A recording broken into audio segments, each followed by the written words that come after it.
Yes, my dears, and a warm welcome to my channel all about delicious food. Today we're cooking a Korean dish, namely bibimbap.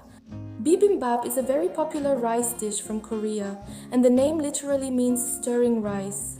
Traditionally, it's served with many kinds of different vegetables, beef and egg, and the typical spicy chili paste. For the vegetarians among us, you can of course leave out the beef and egg.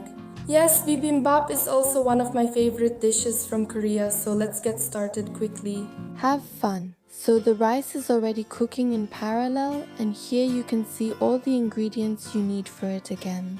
Of course, you can also use other types of vegetables. These are my personal favorites and also a common selection for bibimbap. I have 150 grams of spinach here and I've already washed it thoroughly. It looks like a lot, but spinach shrinks down to almost nothing very quickly.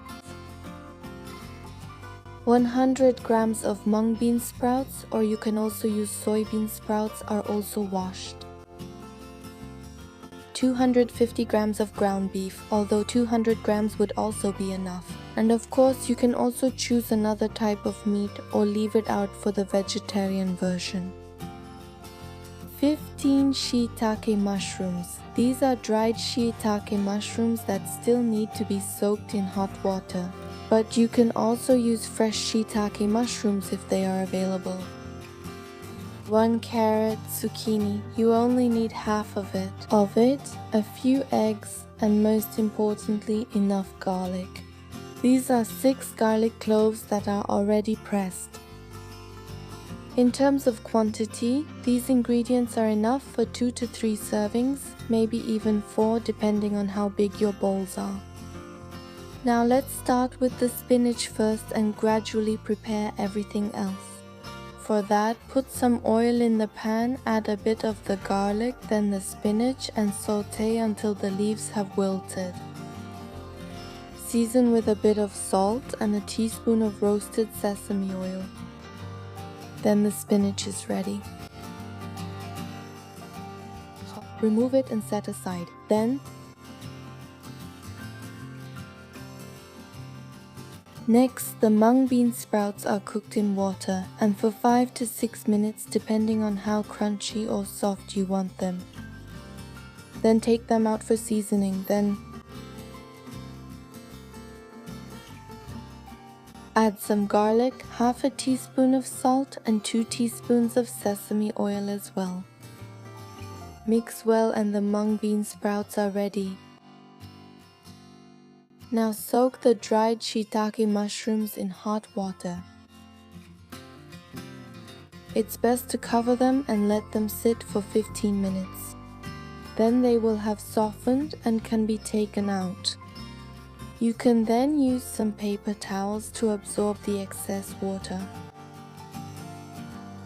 Then cut off the stem and slice the mushrooms into strips. At the same time, you can also cut the carrot and zucchini. Both should be sliced into thin strips. As I mentioned before, you actually only need half of the zucchini, but you can go ahead and slice the whole thing and use the other half for something else. Or you can also add more zucchini to your bibimbap. Then everything will be sauteed. First, the shiitake mushrooms with half a teaspoon of salt and a bit of pepper. Season with a teaspoon of light soy sauce and half a teaspoon of sugar. Stir it and the shiitake mushrooms are ready.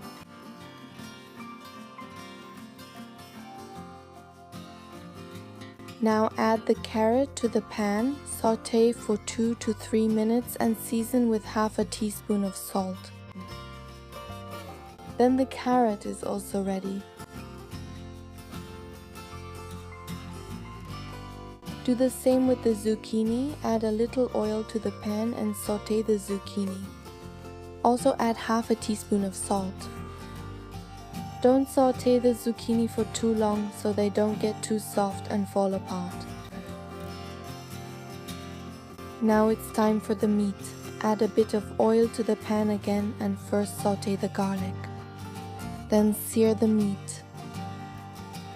and season with half a teaspoon of salt, a bit of pepper, 2 teaspoons of light soy sauce, 1 teaspoon of brown sugar or white sugar, and 1 teaspoon of sesame oil. Then the meat is ready as well. Here all the ingredients are prepared. We have the beef, the shiitake mushrooms, the zucchini, the carrot, the spinach, the mung bean sprouts, and also some of the homemade kimchi. I already showed you how to do that in my last video. Meanwhile, the rice is already done and we can start plating. First, put some rice in the bowl, then place a fried egg in the center and arrange all the other ingredients nicely around the egg. You can pay attention to how the colors are combined. For example, don't place the spinach and zucchini since they're both green next to each other. The same goes for the carrot and kimchi. Arranged like this, it just looks more appealing to the eye. And after all, you eat with your eyes too. Finally, you can also sprinkle a few sesame seeds on the egg if you like.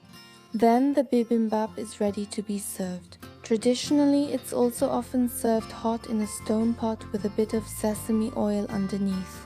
But if you don't have one at home, you can just use a large bowl like I did. That just looks delicious and beautiful. Now we're going to mix a spicy sauce together. For that, you'll need the famous Korean chili paste, gochujang. It's used very often in Korean dishes. We'll take half a tablespoon of it and add it to the rest of the garlic. If you like it spicier, of course you can add more. And for the non-spicy version, just leave out the chili paste. Then add 2 teaspoons of light soy sauce, 2 teaspoons of sesame oil, and add half a teaspoon of sugar. Mix everything together well and the sauce is ready. Pour it over before eating and stir well. That's how you eat bibimbap properly, because that's where the name comes from, which means something like mixing rice, stirring rice. So, yum. Of course, I hope you enjoyed my recipe video. If you did, please give me a thumbs up and subscribe to my channel. See you next time. Bye. Bye.